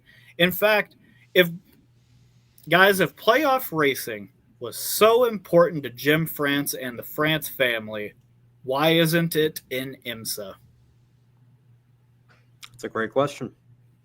There would be a riot. If they think it's the Why isn't it in proper ARCA? way, that too. If they think it's a proper way to crown a champion in a sport, then why haven't they ported it to their other sanctioning bodies? Just think about it real hard. Really, why? I don't understand. Great question. Yeah. Why are they thinking about doing something different? People still dying on the hill for this system. There's a reason why we're moving away from it here. Gus Lightning, love the idea for rewarding Jules, more points for the winner. I know, Tanner, you and I and Jonathan in our Slack chat were talking about this earlier today. I agree. I think I'd be willing. I don't love gimmicks of any kind, really. I do think double points is something that I would let slide for crown jewels. I would not love to see it at the finale, especially if we're going to start moving the finale around from track to track. I grew up never thinking of Homestead or the Ford 400 as a crown jewel race. Obviously, it was important from a championship perspective, but I think, I would be willing to get it at Daytona, Indy, Charlotte, and Darlington. Not sure about the finale, though, but I'll give you a chance to respond. Can I add an addendum? Sure. I think if we are to do a double points allocation at the crown jewel races, we remove stages from them. Fair enough. Yeah, I'm cool with that. See? That, and it makes the Southern 500 a lot more exciting. It makes the Coca-Cola 600 way more exciting to not have, the silly halftime and the 4 stages that we have now. Like, it would make all of the crown jewel races infinitely better. Imagine a long run at Bristol this year without stages with those cheese grater tires that we had. It would have been great. Bristol too. Yeah, Bristol Night Race. I guess the Players Championship equivalent, like the 5th crown jewel race, if you will. And you won't have people flipping the stages at Indianapolis, for God's sake. There you go. Let's go back here. Kyle, great to see you in the chat, my man. Appreciate it. Personally, I'd like to see a new system if they went to 36, do something a little more similar for F1, where you make winning more meaningful than every position being X number of points. Joe, taking it a step further, use the FIA point system, maybe only the top 10 score points. I think it's an interesting concept and idea, Joe. I got to be honest with you. And I know that people have kept track of what if NASCAR used F1 points for the last several years as well. But I think in NASCAR, there's something to be said for every position mattering. There's something to be said for, maybe not as much these days with the DVP, but, I'm old enough to remember the days where, guys were, caught up in a wreck on lap 7 and they went back to the garage and worked for the next 3 hours just to get their car back out there to run 2 laps to pass the other half dozen cars that were involved in the wreck and completely totaled. And I kind of miss those days, to be honest with you. So I think I'm glad we got that back a little bit this year. We have, yeah. And I think that I remember Will Power's team did that at Fontana in 2012. I think he was down at 25th after he had crashed out. They got him out there just to run like 10 laps and move him up to 24th, and that meant Brian Hunter-Reay had to finish 5th instead of 6th or 4th instead of 5th, whatever it was. It came down to fine margins like that, and I miss seeing that in the era of the DVP. Let's see what else here. Gus Lightning adding. I think this is ultimately the answer that we're all coming back to here. I just want winning to mean more. In this playoff format, having 6 wins is an advantage, can be erased with a single DNF in the round. Yeah. I think that's just it. I think the Ladford system has a lot of merit to it. It was not perfect, and that's the biggest example of it not being perfect, is I think the winner should have a more clear advantage over second than any other position on that leaderboard. I'd like to take it a step further. Christopher Bell had like a above 8th place average finish throughout the entire playoffs. And guess what? Even though he finished top 10 in all 3 of the round of 8 races and was one of the best winners of the season, had 4 wins, including one in the playoffs at Bristol, it wasn't enough. And this includes because Kyle Larson ran out of gas on the last lap at Talladega and was, kind of as irrelevant as Bell was at Martinsville. That's the thing of all of this. And Larson is the first champion in this format in the Cup Series to not win a single race in the postseason. Not a single one. And frankly, outside of Vegas, he wasn't really in contention to win at any of them. Insane. Well, yeah, I get that Briscoe winning killed Bell, but that's kind of my point. He performed extremely well throughout the playoffs, and he still wasn't rewarded for it. One more thing, and then we'll move on as we approach already. Clearly, we still have a lot to talk about. An hour and 20 minutes here on this show.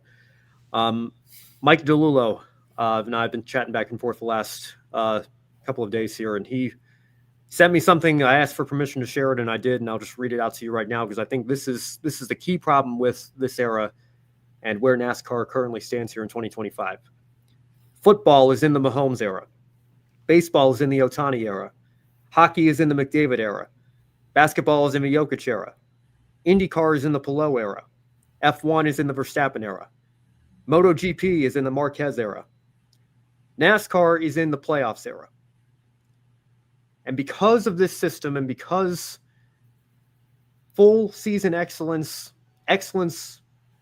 along multiple seasons has not been able to be sustained in the same way that it was in the 90s with the Dale Earnhardts and Jeff Gordons in the world, in the 70s with Petty and Pearson, in the 2000s and 2010s with Jimmy Johnson and names like that. It's been harder to create superstars of a sport who have been able to rise to the levels that all those names I just listed off were able to achieve. And I think, again, one of the benefits to having a full season championship and having it again year after year, and I think we'll see parity continue to even out a little bit or die down a little bit rather, as we get further into this next gen era. You could have the potential. I guess this is the counter argument that they'll use. It's just going to be boring seeing the same driver win all the time. But when the same driver wins all the time, you create a superstar. People know who Max Verstappen is. People who follow racing at least know who Alex Palou is. I think more people would know if IndyCar could get their act together and actually market themselves a little bit better. But everybody knows who the superstars are in stick and ball sports, the stars on the teams that are on dynastic types of runs. We haven't seen that in this era. And I think not having a superstar, yeah, you can say the drivers are too politically correct or they're too vanilla or whatever, but I think this system and the inability to create a superstar in the last decade and a half or so in this sport might be more correlated than you think. And that'll give us all something to think about here as we continue on. One more comment from Gus Lighting, and then we'll move on here and start talking about the Xfinity Series race. It was supposed to be Larson, got to Hendrick 2, should have had this gamer moment 5 years earlier. Well, that's a whole nother can of worms I don't think we need to go back down and open up here on the show tonight. But yes, he has, I mean, again, ever since he got to Hendrick, I think he has been one of the more dominant and talented drivers in the sport. Obviously, he's with a top team, and he's won 2 of the last 5 championships now. But even then, I don't think he's ascended to the level that Jeff Gordon did in the 90s and Jimmy Johnson did in the 2000s, or maybe even you could say Kyle Busch did in the 2010s. I think Larson is certainly a name. Kevin Harvick even. Yeah, Kevin Harvick right up there as well. He got to Stewart-Haas Racing with, I think, 23 career wins and exited with 60. And he wasn't even there 10 years. Yeah. In 2 of those years, he went winless. Like, Kevin Harvick went on a clinic, and it'll get talked about more in like 5 to 10 years, but that's a whole other thing. Yeah, it is remarkable when you look at it that way. All right. Let's finally pull up these results here. We have a few races to talk about, believe it or not. It's not just the Cup Series discussion. But again, like I said last night, who would have had that on your bingo card? That would have been the race that caused the most controversy and conversation coming out of here. But even with Jesse Love being the one who shined when the lights were the brightest and winning the Drivers' Championship, even with Aric Almirola passing Connor Zilisch late to win the Owners' Championship, that's a full circle moment in more ways than one for us here on the Encore show, even this year for Aric and his career at Joe Gibbs Racing. Connor Zilisch finishes 3rd. Imagine if Carson Kvapil had beaten him. He wouldn't have even been the Rookie of the Year. He wouldn't have had any accolades for this dominant season. And take a look at the title right now, ladies and gentlemen. 10 wins, 20 top 5s, 23 top 10s, 8 poles, and yet no championship. So, Brandon, I'll kick this one over to you first here. Jesse Love and Connor Zilisch, obviously very good friends off the track, but you could just see the emotion on Connor's face as he got out of the race car. What was your reaction to watching the finish of his Xfinity Series race play out? Jesse Love had the best car on the night where it mattered most. Nobody's disputing the fact that he deserved to win this race. But did he deserve to be crowned the champion? I will go back to what I said in my initial thoughts at the beginning of the 2025 season. They knew exactly what the rules were going into it, and for this 2025 season, and they know it's going to come down to a spin of the roulette wheel in the final race at Phoenix. Jesse Love was able to conquer, and the lights definitely were bright. They did replace them. They made sure they were extra bright, and Jesse Love was able to rise to the occasion for this one moment and get around Connor Zilisch, if that's the way you want to crown your champion. And so we do. So I have to say, that this is a shine. The lights were this is a bright light problem that we've had, and that thankfully is finally coming to a close, and we're going to have some sort of different theme of it, or a different reiteration of it that's going to be supposedly better in 2026. We'll have to wait and see. But yeah, Jesse Love, that my thoughts already kind of been shared on it. I mean, yes, he is the champion and the deserving champion under this rule set, but it certainly for anyone who understands motorsports on a world scale, it guts you because it's not right, and it just shows you the absurdness of the playoffs and from its creation to just rearing its ugly head here, and it's the final year of how it is now. So, as I mentioned in an earlier argument, I think that it's hard for me to be truly upset with the Love title because it follows the merits of the system. He did go out and win the race, the one that mattered the most, and he went out and earned it. Like, I think what's going to get lost in all of this, because it's tethered to a title, is the fact that Jesse Love was finally able to conquer Connor Zilisch. They had gone back and forth practically all season at certain points. I mean, Las Vegas being the most recent example in the playoffs where those two were running each other ragged within reason and relatively cleanly for much of that event, and inevitably gave way to Aric Almirola at the end of the event. But, for the most part, you look back at like Pocono in particular, where Love had a really great day going, but Connor came and crashed the party at the very end. And you've got to look back, obviously, at Love's performance at Rockingham that was shrewdly taken away because one part was slightly out of compliance, which I can get into at a later date, but definitely go read Erasing Glenn Dunaway on gridnetworktv.com. Definitely enjoyed writing that article, as hard as it is to talk about drivers earning a win and it getting taken away. With all that said, Love, I think, had a really great building season. I think he was definitely, if not a top 5 driver, he was like right outside at 6th or 7th. I think that he ran this playoffs very well, especially after Austin Hill, his teammate, was thoroughly eliminated after the Roval. And obviously he had a very gutsy effort at Martinsville with a tremendously awful race car that set up the stage for this finale where he was the lone non-JRM car running for a title. And for him to go out there and beat Justin Allgaier at his best racetrack, to beat Aric Almirola at a track he'd won at in the spring, to beat Connor Zilisch, the greatest prospect we've seen in NASCAR probably since Jeff Gordon, in very clean but just exceptional fashion. That should have been the story, that he put on a clinic in winning that race. And instead, what we're left with instead is, a kid crying because he was clearly the best performer of the year and wasn't rewarded for it. His best friend had to go out and win instead, and it ends up taking the big title from him. It just doesn't make any sense. I will say, though, out of all of this awfulness that happened, I urge people to do a couple of things. One, please do not at any rate besmirch Jesse Love for anything that happened in that event. Absolutely not. Because, my God, the kid ran the race of his life, and people are trying to make him feel bad about it. I hate that. That's so dumb. 100%. He had no hand in this. He was just trying to go win. Yeah.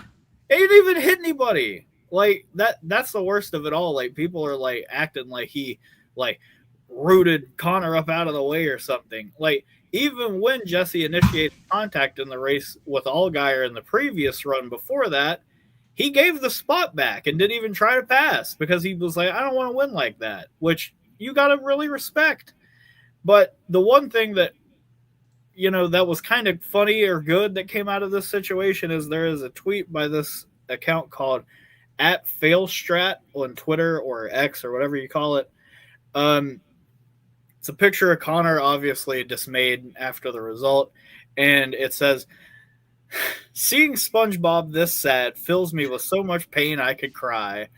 And I was just like, man, Connor really is kind of our SpongeBob this season, isn't he? He's the great new thing that we've all been excited about every week. Like, oh, we're going to tune into Xfinity and see how Connor does. Everybody's been feeling that way for much of the year. And yeah, seeing SpongeBob that sad was pretty upsetting. I'm not going to lie, because SpongeBob shouldn't have had to be upset. But unfortunately, the crown of the season went to Patrick instead for genuinely no reason. It's literally like when Rocky crossed the finish line first in that one episode. So yeah, all that to say, not much good came of this, but I think in the end, we'll remember more about this season that Connor, had an incredible season that will probably go unparalleled in the series' history. And we're also going to remember that he didn't really win the championship. But we are going to remember that Jesse Love is a champion, because I think it'll probably help him get, like more sponsorship opportunities. So I don't think an Xfinity Series title necessarily made Connor's stock any higher than it already is. It's just disappointing that he isn't properly and adequately rewarded. Yeah, well, I just saw Brian Nolan just retweeted something from Adam Stern from 6:49 p.m., 11 minutes before we went on the air tonight. Trackhouse Entertainment Group is interested in entering Phenom driver Connor Zilisch into a future Indy 500, but next year is likely off the table to give the rookie time to get adjusted to his full-time job in NASCAR's premier series, per Justin Marks. SpongeBob goes to Indy. Yeah. Yeah, and then the subject header indicating that, obviously, if Zilisch is full-time Cup, he would be doing the double that Kyle Larson attempted the last 2 years. But again, this is how you create a star driver. And Connor Zilisch has all the potential in the world to be the next Jeff Gordon, the actual next Jeff Gordon, as we've dubbed him over the last year or two here. Yeah. And yet, in a system that is designed to reward winning above all else, the guy that won 10 races, that had far and away an unparalleled season, will not be rewarded with a championship for it. And Tanner, I agree with your point that I don't think he needed the championship to have his stock raised to a. We already knew he was going Cup racing. We already know that he's got a ton of potential, and if he follows the next steps that he's supposed to, which I have no doubt that he will, and spends his rookie year learning and adapting to the Cup Series, that he's going to be a bright star in our sport for years to come. But it is just such a shame that an all-time season, beyond just the 10 wins, because I know people said, oh, well, Jeff Gordon won 10 races one time and Terry Labonte won 2, and Terry still won the title. It wasn't just that he won 10 races. It's that he finished in the top 5 18 times in a row, something that we had never seen before. It is just absolutely devastating that this season for him was not rewarded with a title as a result. And on that note, I think it is equally devastating for the number 88 Junior Motorsports team that Connor lost that second place result to Aric Almirola in the closing laps, because, Brandon, you mentioned this a little bit as well, I think, and Tanner, it was a really up and down turbulent season for Connor, not because of what was going on off the racetrack, or on the racetrack rather, but was what happened off of it with his injury at Talladega, having to sit out that week, and then obviously what happened in Victory Lane at Watkins Glen, having to start the race at Daytona and give up his car to Parker Kligerman. When Kyle Larson got in that 88 car, Kyle Larson won that race at Texas. When Parker Kligerman relieved Connor Zilisch at Daytona, got in that 88 car, Parker Kligerman parked it in Victory Lane and took that team to the winner's circle once again. That team fired on all cylinders beyond just who was in the driver's seat that year. Obviously, it was Connor for the vast majority of the year, but that team was far and away the best team this season. I don't think that can be argued. And they're not rewarded with a championship either. And I do want to ask you both about Aric Almirola. It is kind of a full circle moment for us here as well. Tanner, one of your first appearances on the show was after the spring Phoenix race. It was a little controversial how he picked up the win there, but Aric with another strong performance Saturday night. 20 years after he was a Joe Gibbs development driver, it would have been even more fitting, I think, if he had done it last year in car number 20. Now he's in car number 19. But either way, he does deliver a championship to Joe Gibbs through the owner's title. Tanner, what are your thoughts on the season that the number 19 team had, and specifically Aric Almirola closing the deal out Saturday night? Yeah, my first appearance on this show was saying that Almirola drove Alex Bowman Deuteronomy deep at Phoenix in the spring race this year. So that was fun. Overall, though, I mean, Almirola had a very underrated playoffs, I think, for the races that he participated in. But I don't know. I think most of my memories of the 19 car when he aren't in it are of the 19 car mostly piloted by Justin Bonsignor, unfortunately usually sliding into the inside wall somewhere. And that it brings me no joy to say that, because I noted multiple times, whether it be at races I was actually attending or at my own home, I would be like, wow, Bonsignor, for a guy that, isn't used to driving these kinds of large ovals and such large cars without, the downforce that modifieds tend to have, he's running pretty well. And then, you'd see him wreck. With that said, he had a number of good runs taken away, it seemed like, for mistakes that weren't his own, which is rather unfortunate. But at the end of the day, I mean, the owner's championship is just as broken and stupid as the regular one. So, I mean, did the 19 team really deserve it compared to the 88 team? Probably not. But unfortunately, that's just what the record book is going to reflect, that they had a better season. I'll be honest, I didn't care less about the owner's championship until Ben notified me of the owner's championship being important.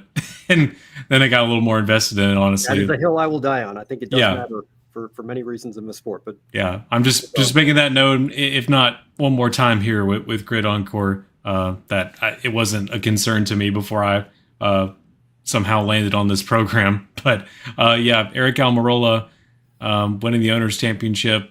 I mean, it was good to see him get some coverage there with the CW and get to talk about it. But it's kind of like the afterthought on the weekend to me, honestly. Yeah, well, I do think it matters to the teams, obviously, for payoffs at the end of the year. And I think it, again, I understand why it doesn't quite get as much coverage as the Constructors' Championship does in F1, because there's usually, especially in the Cup Series, there's usually not as much, there's usually much more, I should say, overlap between that and the drivers. But when you have a situation like you have in Xfinity, where there are part-time drivers and full-time teams and full-time cars, you do sometimes get split championship here. And I do just want to go through the driver roster real quick throughout the season. Aric Almirola doing about half the races, 17 in that car this year. Justin Bonsignor ran 7. Riley Herbst ran 4. So Riley Herbst obviously had a very difficult season on the Cup Series side of things, but I guess in some ways he's eligible for a championship ring this year. Jack Perkins ran 2 races in this car. Oh, yeah. Christopher Bell ran 1. Chase Briscoe ran 1. And Ty Gibbs ran 1. That was your lineup for number 19 driver roster in the Xfinity Series this year. I do think it's like a really cool full circle moment for Almirola and Joe Gibbs Racing, and like the Drive for Diversity program, that he won this title so many years later. But like, even still, he beat the 88 car, and he was the only guy to win in that car this year, if I'm not wrong. I don't know off the top of my head. I can see. I'm pretty sure Bell fell out of Mexico with some sort of mechanical issue, and I'm almost certain none of the other guys won. So, yeah. Another hollow victory in the weekend, really. Yeah, sorry. I'm trying to pull up the standings here, see how they're split. But yeah, Bell wasn't anywhere close. Briscoe, yeah, I mean they weren't even close to winning the races that they entered. Riley Herbst actually did finish third in that Texas race. I don't know if I assume he was in the 19 for that. Yeah, so Riley came close. Was actually fifth at Sonoma as well. We were joking that was the Haley Deegan throwback because it was car number 19 with Monster sponsorship for Riley. But yeah, I believe that is correct. And I got to be honest with you, I there's part of me would like to see Aric full time. I think that it's kind of reminding me of where AJ Allmendinger was a couple of years ago. I mean, if you get to this point where you do win in the regular season, and then you're kind of seen as the team veteran, you're the guy that's going to go on this owner's championship charge for us. I see no reason to believe that Aric couldn't go out and compete for a driver's championship if he decided to do so. Obviously, I think he's very content to be spending more time with his family and be on a part-time schedule on Saturdays instead of Sundays at this point in his career. But it is a full circle moment for somebody as the guy that made the video on the Milwaukee race, who's watched that race probably a half dozen times in my life at least. And again, ironic that Denny Hamlin was involved in that story too, given what happened this weekend. It is a full circle moment in that sense. And again, it's another situation where I'll say, don't hate the player, hate the game. There is absolutely no reason the 88 team shouldn't have won the championship this year on the owner side of things. But Aric Almirola delivered when it mattered most, made that pass, and got the owner's title for Joe Gibbs Racing. And so congratulations to them on that accomplishment. All right. We made the Rookie of the Year joke already. I think I'm just looking at our rundown here. Connor Zilisch does get that. He did beat Carson Kvapil. You see Carson down there in 13th. So there is at least something, I guess, a consolation prize that Connor can take out of this year. But again, just unfortunate how it all played out. Also unfortunate that the racing gods tried their damnedest to make something similar play out for Corey Heim, but he did somehow, some way, find a way on that final restart to take it 7 wide and recover from the back end of a top 10 on the final restart to get up to second. Then, of course, there was another wreck because that's the Truck Series for you. Heim ends up on a double overtime restart, claiming the win. I guess the win shouldn't have been his. The win should have been Lane Riggs's, and that was another split situation with the owner's side. We'll get into that in just a moment. But Tanner, I guess we'll go to you first on this one. What was your reaction watching the closing laps of the Truck Series race, and did you think that the worst-case scenario was going to happen when Corey Heim came out of the pits in the back end of a top 10 and all hope looked to be lost for a driver who won nearly half the races this year? So I was wearing my Halloween costume, and I was hanging out at a party with my wife's family. I'm pretty close with a good few of them, and if they're watching tonight, hey, y'all. But obviously, I'm watching Corey Heim, going to finish second, convincingly over Ty Majeski. At least, well, second to Lane Riggs in the race, first in the championship. Majeski was behind Heim, obviously. And I saw with like 5 to go that Connor Mozak had a massive tire rub where the fender was dug into the wheel very, very convincingly. And I'm just like, can they just black flag him, please? We do not need a replay of the 2023 finale or even the 2020 finale. We do not need to see somebody lose their entire year's worth of work because some doofus is unwilling to get off the racing surface when they clearly have a problem. And guess what happened with 3 laps to go? That doofus stayed on the track too long and blew his tire and brought out the final caution. And Connor Mozak, I'm sorry to be calling you a doofus, but unless you were firmly instructed by your team, which we haven't seen anything come out about that this week, in the aftermath of all of this, that implied that his team was telling him to stay out or anything like that. We do have confirmation that NASCAR told him to bring it into pit road, and he neglected to do so. So with all that said, I was utterly dismayed. I was like, this is really how we're determining a champion after Corey Heim just won 11 races this year. 11 of 24 coming into the weekend.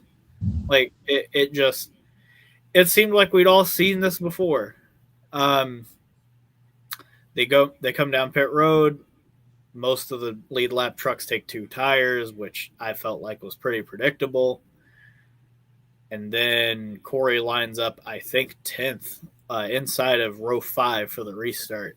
And the outside lane is taking the control of the race with Stephen Parsons, who stayed out.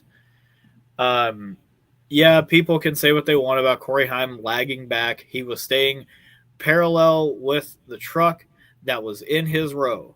So if you're going to penalize Heim, you got to penalize Riggs and probably every other truck in the pack, which is why we just need to get rid of double file restarts in general. With all that said, Heim, that was probably the most badass move to win a truck series race we have ever seen. And it sucks that it's even remotely tethered to him winning a title. Like, I think that's the real shame of it all, is that would have been badass regardless of the result of the championship. Like, even if this is just the finale of the season and Heim wrapped this title up all the way back at, like, where did they go? To New Hampshire. I think he would have clinched at New Hampshire had we just run this season like a normal sanctioning body, but no, we can't do that. It would have been badass regardless. It would have been an amazing finish to a season where this guy has done nothing but utterly throttle his competition at every step and every phase of the sport. Instead, it's attached to his championship winning move. It's his Game 7 extra innings Will Smith moment. And I think that cheapens it. I don't know how, but it feels cheaper to me that he could have won the points championship by finishing second to Lane Riggs in the race, had the race just been ended at regulation like it should have been. And he had to resort to doing that to win the championship. He had to also hope that the person clicking the caution button was also quick enough to make sure that Majeski didn't cross the line before the caution came out, so he could get another attempt. Now, granted, I think if the track is just clear and Corey Heim has to do a 1v1 with Majeski for a whole one more lap, I have no doubt in my mind Heim still wins the race, but that's not what was going to happen. There was a massive mess of debris in turn 3. They were going to throw the caution at some point. So, yeah, it's a ridiculous amount of hoops that the kid has had to go through to win this title. And, it's just kind of becoming the theme of his career. The kid has to jump through so many hoops just to get recognized, just to get awarded properly.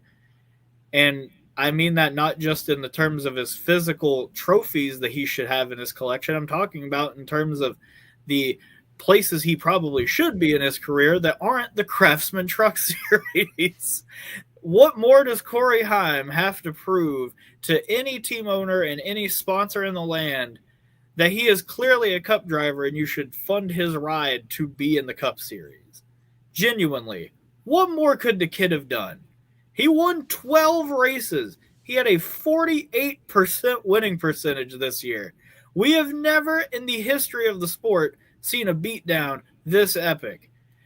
But it's just unfortunate because, obviously, as our good friend Matthew likes to say, belt to butt, that was Corey Heim's, MO the whole season. And I'm glad to see the guy holding the belt be the guy that won the championship, because for the other 2 races in the weekend, the other 2 championship title fights, unfortunately the butt won. Yeah. Brandon, just real quick before you go, I want to bring up a couple of stats here. We talked about Connor Zilisch's top 5 streak. Corey Heim finished the season with 11 straight top 3 finishes.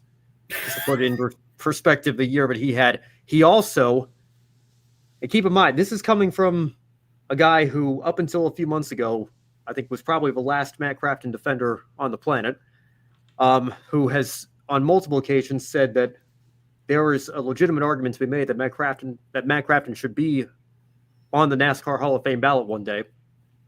In 25 years, Matt Crafton won only 3 more races than Corey Heim won in this single season alone, just to put that into perspective for you as well. 12 races in a single season with only 25 races to run.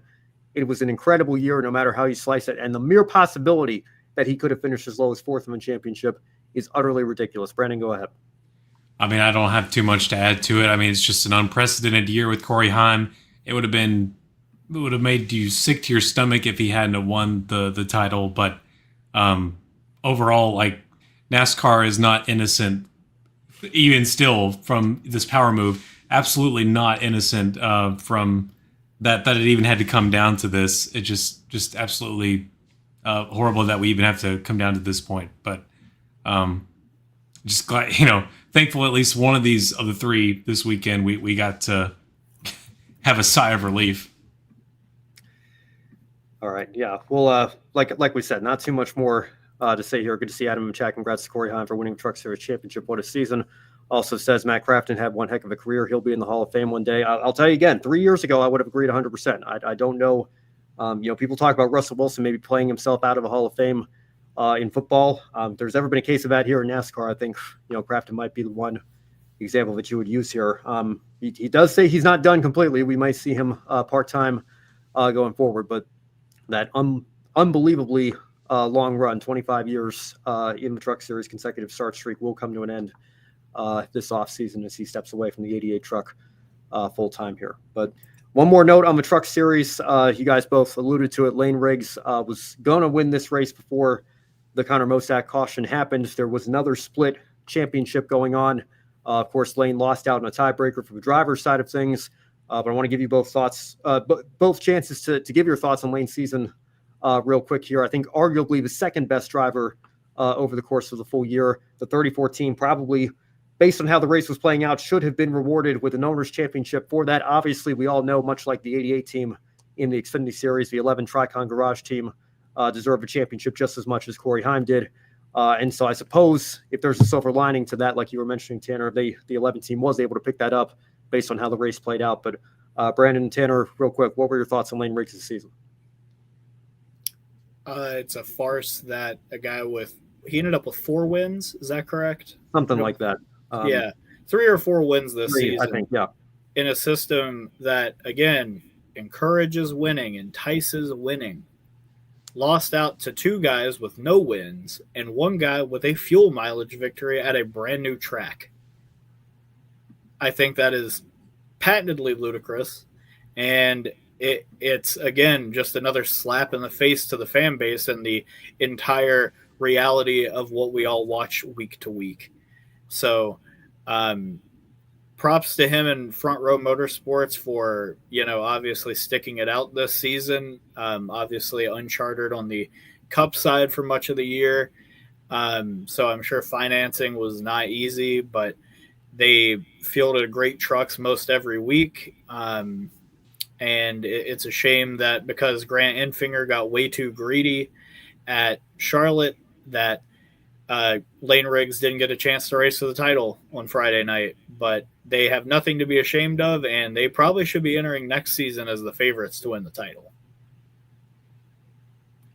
Yeah, I have nothing more to add to that. Lane Riggs, great second best of the year, if you want to put it that way. But yeah. Yeah, of course, nobody was even in the same zip code as Corey Heim for the overwhelming majority of this season. And thankfully, despite all the chaos at the end of it, he does still walk away with the recognition through the championship. And finally tonight, there was a 4th race that happened this weekend that did crown a champion through a full season format. He didn't have to take the green flag. All he had to do was turn a lap of practice because of the way ARCA's point system works, and he was the champion. Thoroughly deserved. Congratulations to Trevor Huddleston, ending the year with a top 10. Of course, this race, it's not a combo race with Big ARCA for the ARCA Menards Series West finale, but it does always draw a slightly larger car count. And I have to say, probably the most predictable top 5 ever. You've got the Gibbs 18, the Pinnacle 28, couple of Nitro Motorsports cars and Tristan McKee and Aspire car. Of course, he won race of Watkins Glen earlier this year. But congratulations to Brent Cruz on closing the season out with the win. Carson Brown in second, Thomas Annunziata third, McKee in fourth, and Leland Honeyman in fifth for the team now known as Nitro Motorsports. Other notable, Stad Moffat back in ARCA, solid eighth place run for him. Isabella Robusto with that brand new team. Kevin Conway, a part of that effort, just missing out on the top 10 there.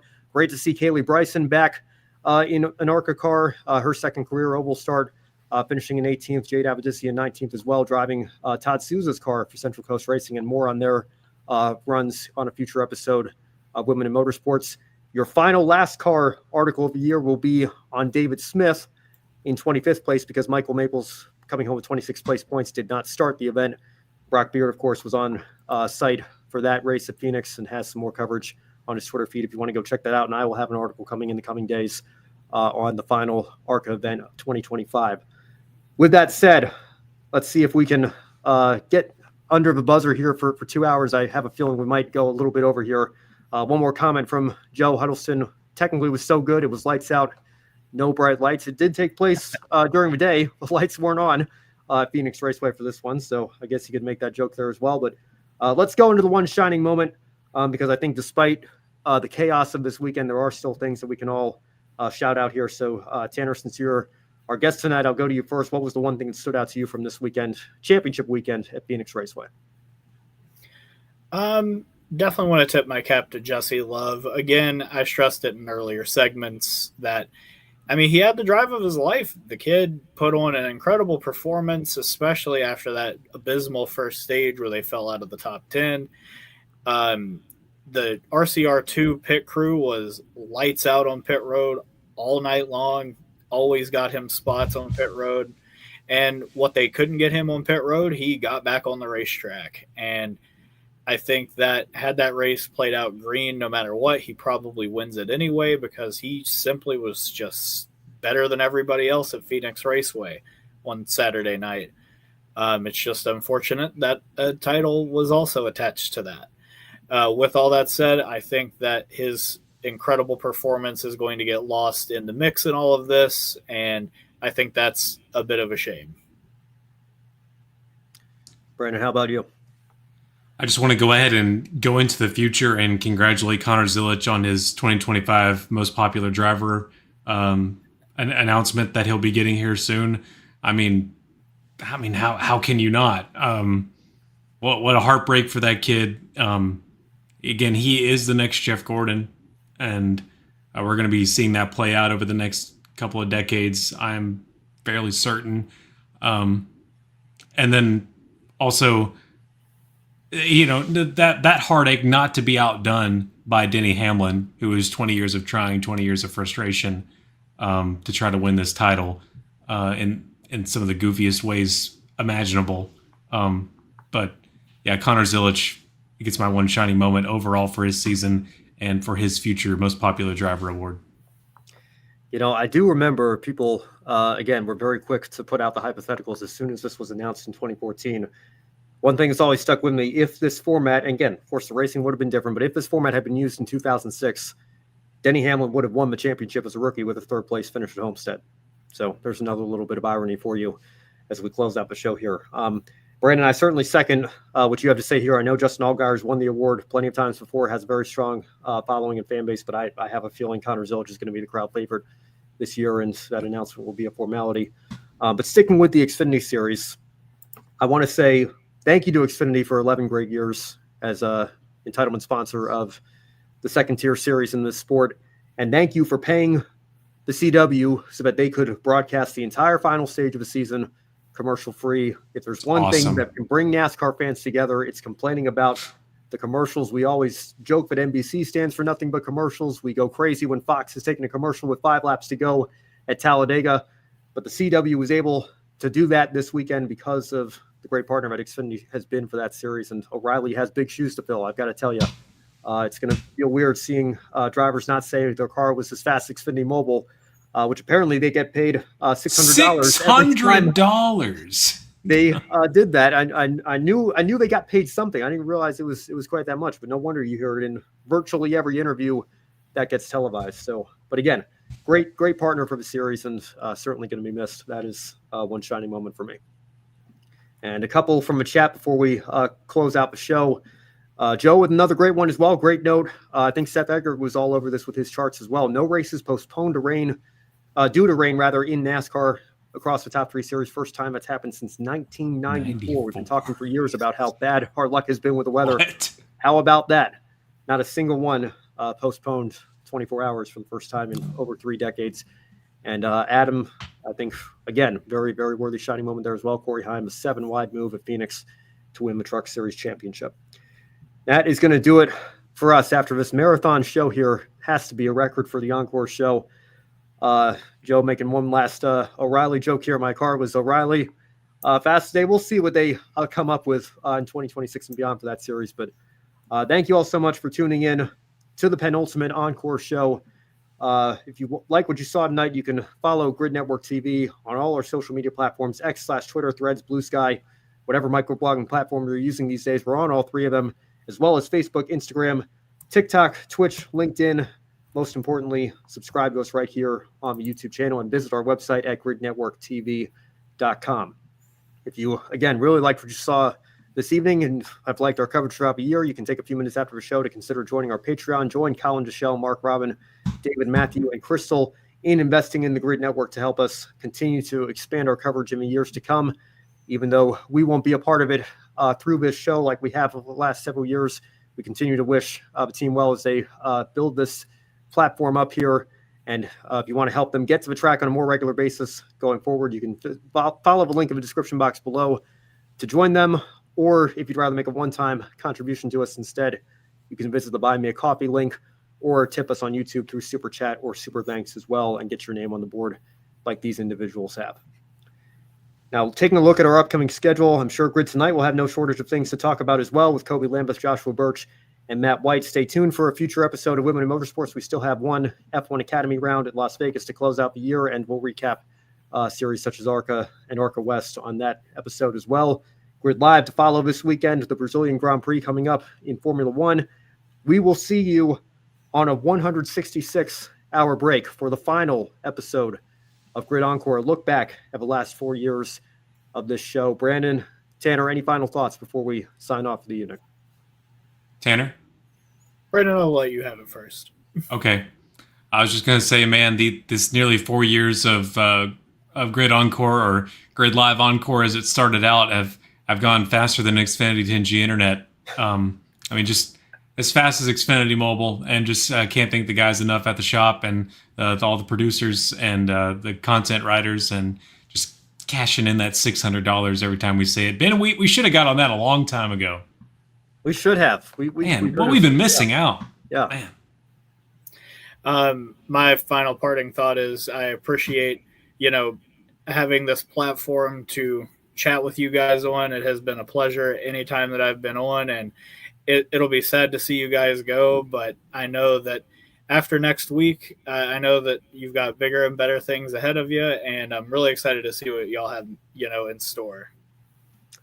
Thank you. Well, on that note, Brandon, one to go, sponsored by Credit One Bank. I don't know how much that plug is worth, but I will not be a stranger. I will certainly be stopping by the live chats for years to come. I may even pop onto a future episode of Grid Tonight here or there. Who knows what the future holds. For next year, we have some plans in the works. Not quite ready to announce anything just yet. I'm still trying to plan what next week's show is going to look like. Tanner, if you're free, I would love to have you back for a few minutes as well. As Matthew Bro and Joshua Birch. I mean, Josh has been huge for us over the years with his F2 and F3 coverage. I know he's obviously had his channel kind of take off over the last couple of years, and we've wished him well as he's focused on that primarily, as well as Grid Tonight, obviously. But we're looking forward to signing off in a very special way next week. Make sure you don't miss it. Tune in to the final episode of Grid Encore again, at least in its current form for 2025. We'll see you next week on the Encore show. Have a great rest of your week, everybody. For Tanner Smith, for Brandon Crossland, I'm Ben Schneider. We will see you soon. Have a good one. Bye.